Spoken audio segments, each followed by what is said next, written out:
Now, when I was a child, my biggest present every year was always a massive Lego set. And so Christmas afternoon was always a long process of making a Lego castle or a Lego space station or a Wild West fortress or whatever it was that year.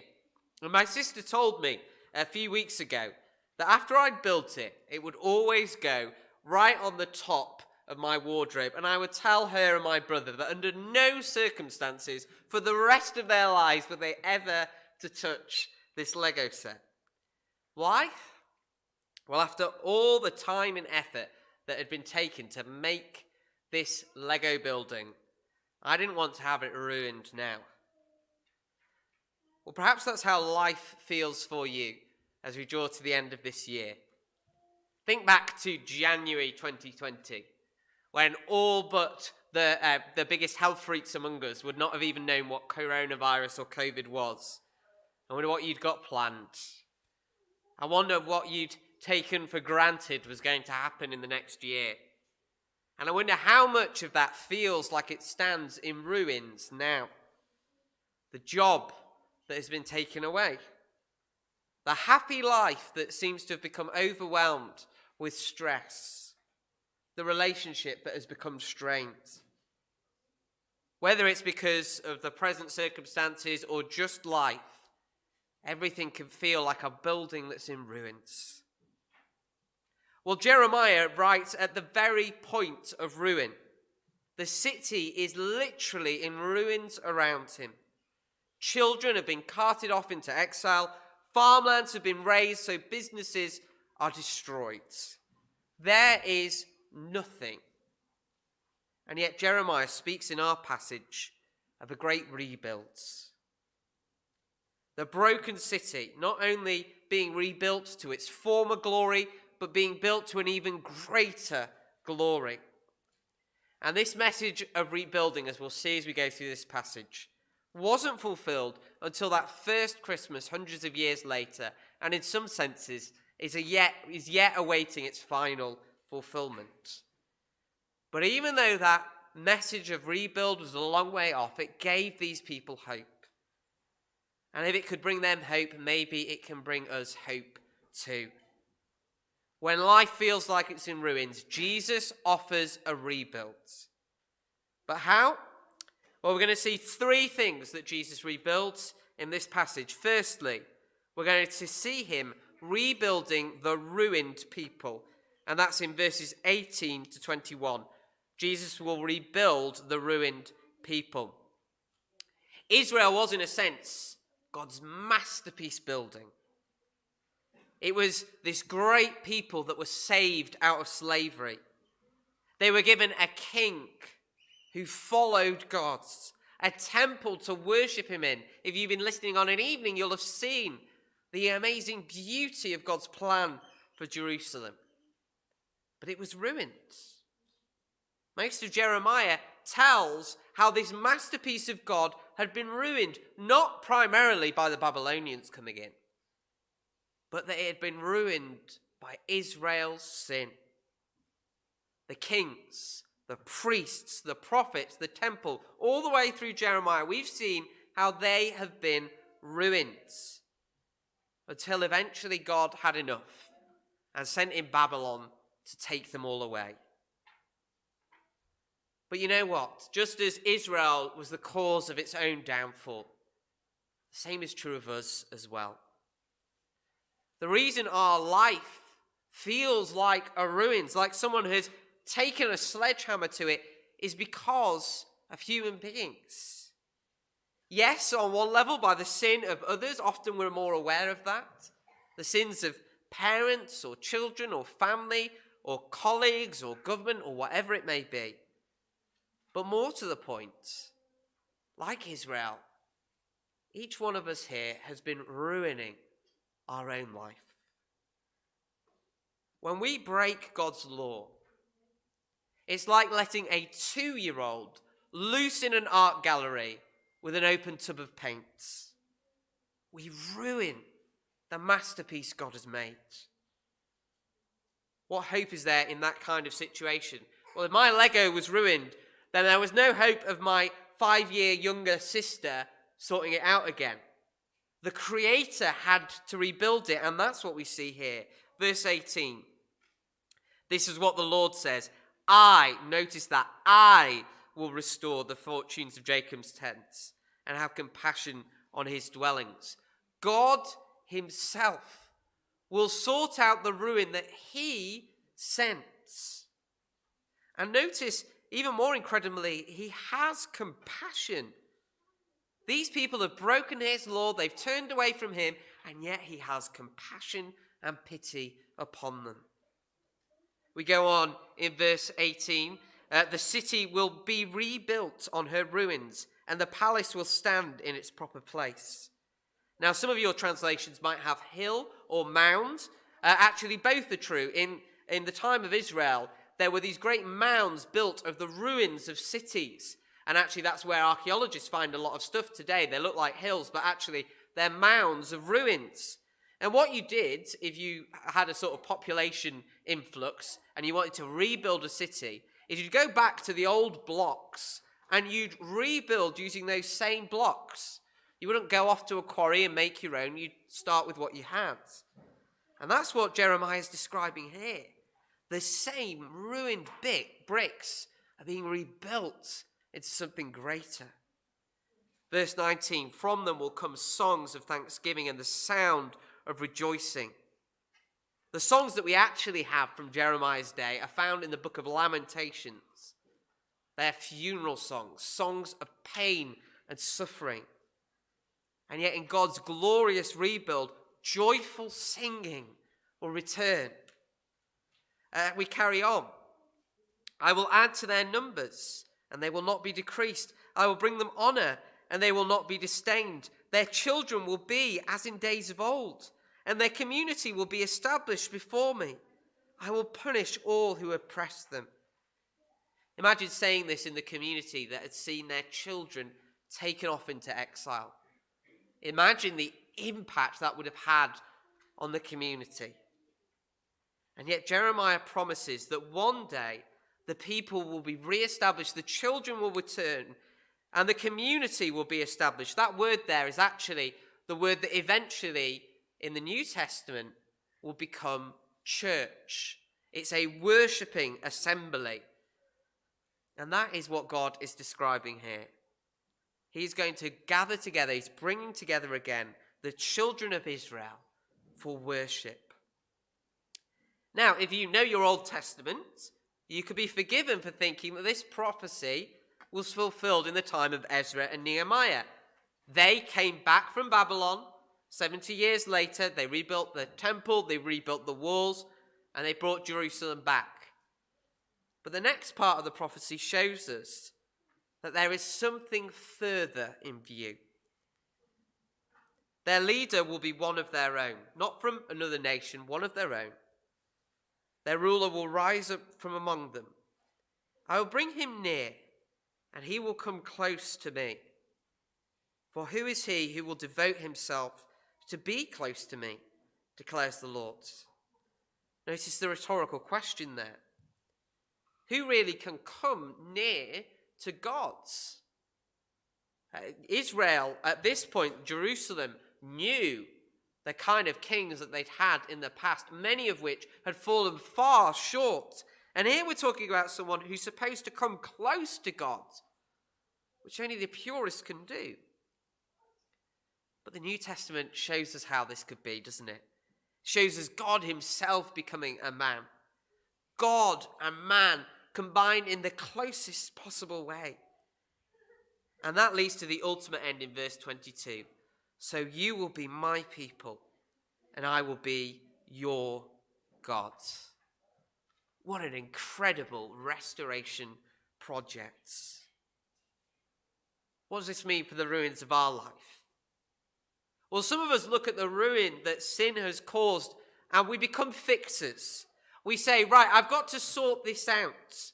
If we were Israel, we'd be going to that huge mound of ruins and saying, right, let's get the bricks together. Let's get the rebuilding project started. Something impossible for us to do. No, what this passage shows us is that only God can bring the restoration needed.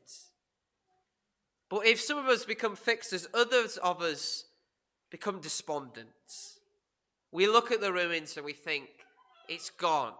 It will never be fixed. Now, in many ways, that's closer to the truth. There is no hope for you and I to fix it. There was no hope for Israel or Judah. But there is one who brings such a hope. If we want the ruin of our life to be rebuilt, if we want to overcome the effects of sin in our lives, there is only one who could sort it. There is only one who can restore us to God. We need Jesus. We need one who can restore us from human sin. But you might say, well, hang on a minute. Didn't we say that it was God who chose to punish this act of disobedience? What's going to happen with that punishment? Well, that's what we turn to next in verses 23 of chapter 30 to verse 1 of chapter 31. And we see Jesus rebuilding the punished people. Rebuilding the punished people. It's abundantly clear in verses 23 to 24 that it is God who sends the punishment here. Again, we get that poetic language. You need to picture it in your mind. See, the storm of the Lord will burst out in wrath. A driving wind swirling down on the heads of the wicked. The fierce anger of the Lord will not turn back until he fully accomplishes the purposes of his heart. In days to come, you will understand this.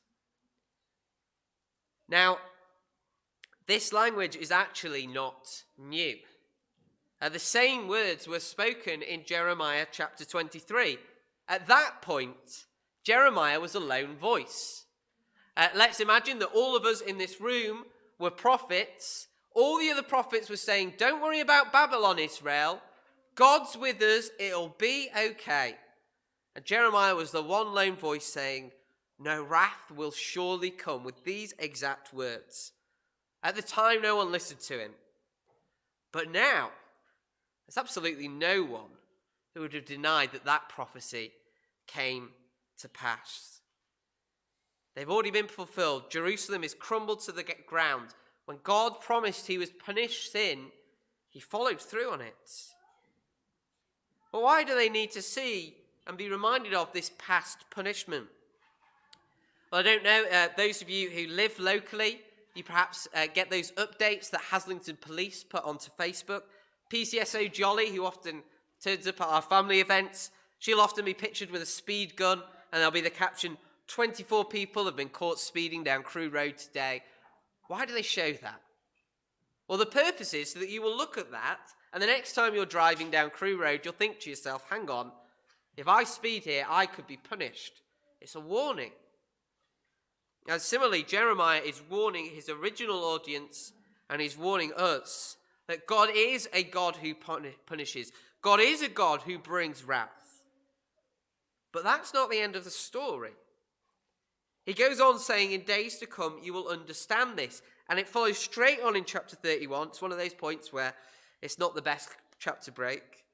At that time, declares the Lord, I will be the God of all the families of Israel, and they will be my people. It's astonishing, isn't it? How can those two things follow straight on from each other? The storm of the Lord bursting out in wrath, and all the families of Israel will be my people. In a way, that is not answered in the Old Testament. We see wrath. We see the covenant love of God for his people. We're told they'll be reconciled, but we can't quite understand it. But in Jesus, we see the answer. Listen to this from Ephesians 2. Like the rest, we were by nature deserving of wrath, the kind of punishment spoken of in verses 23 to 24. But because of his great love for us, God, who is rich in mercy, made us alive with Christ, even when we were dead in transgressions. God's love continued even when he was rightly angry at our sin.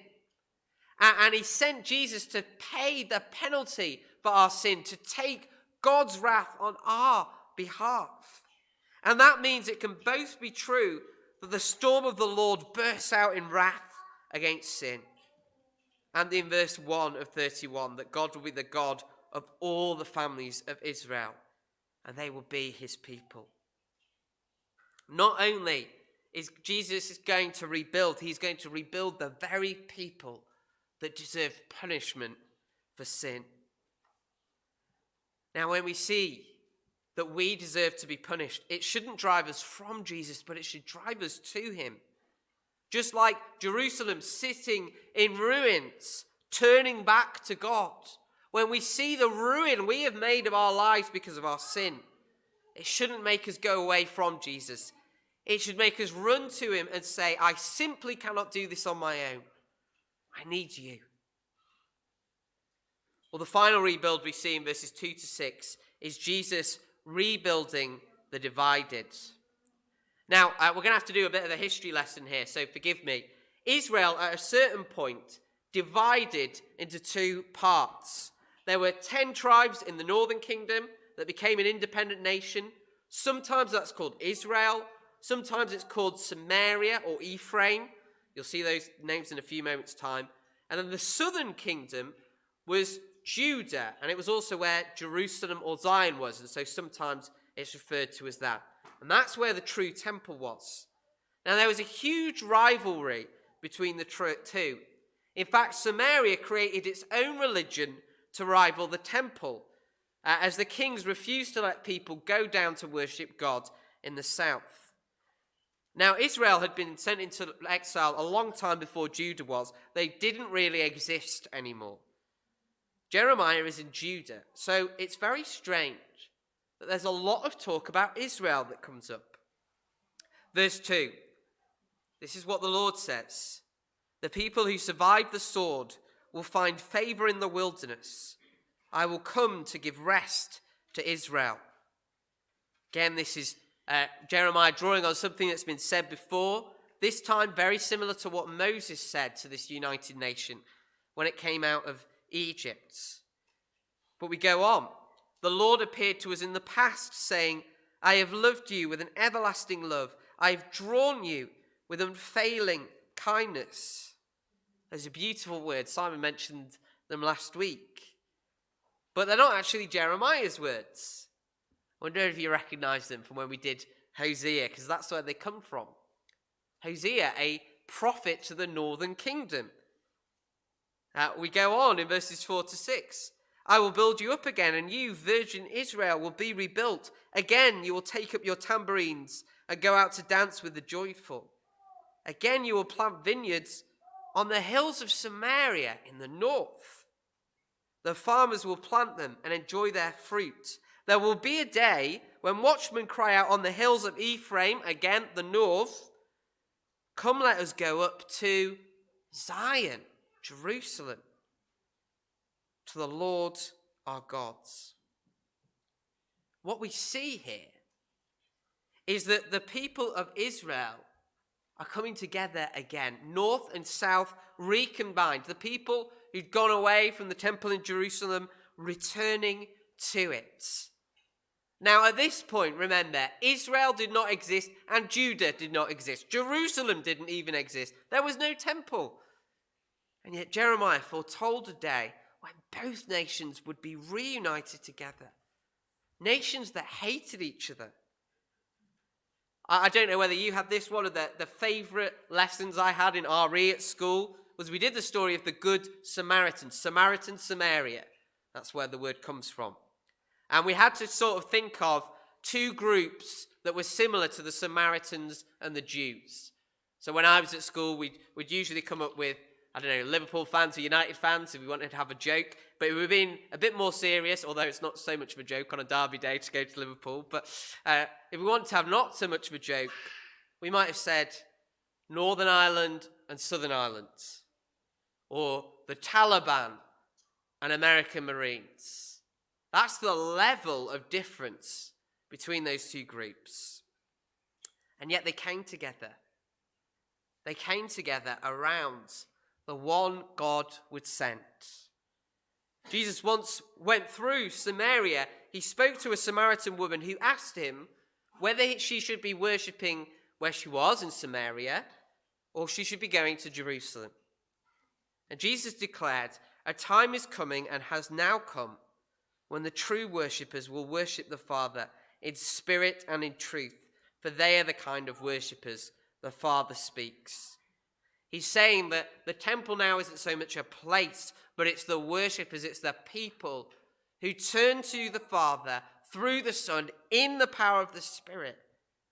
And that meant that Jesus recombined the Samaritans and the Jews. In fact, in the book of Acts, some of the kind of weird bits that we don't know what to do with, they're often when the Samaritans are coming to know the Lord. And then, of course, it expanded gloriously, so that people who weren't even a part of Israel, people like us, were included. Throughout the New Testament, one of the things that amazes the writers of the New Testament is that the greatest divides in their day are being overcome by the power of the message of Jesus. Jews and Gentiles coming together, rich and poor, Greeks and barbarians. And that carries on in our day. Black and white, rich and poor, conservatives and liberals, men and women, whichever divisions you want to make. Nothing can reach across those divides except for Jesus. I was going to say in the car park later when we sing, I don't know whether we're going to be doing that, but when we sing, we don't split into all the people of certain groups. We all join together, very different people, old and young, male and female, different ethnicities, introverts and extroverts, even people who have fallen out with each other. We come together and we sing in harmony, giving one voice of praise to God. And that's what's spoken of in verse 6. Let us go up to Zion, to the Lord our God. That's what Jesus does. In his great rebuilding project, he doesn't just rebuild a temple. He rebuilds a people. And that is the great witness to the glory of God. You know the bit where the angels say, goodwill to all mankind? I should probably look it up, but I won't do it now. The word actually there isn't mankind. It's a word that's usually used for the nation of Israel. It's good news to the whole nation, the whole people coming together. And that's the message that Jesus brings. People coming together under him, united to worship.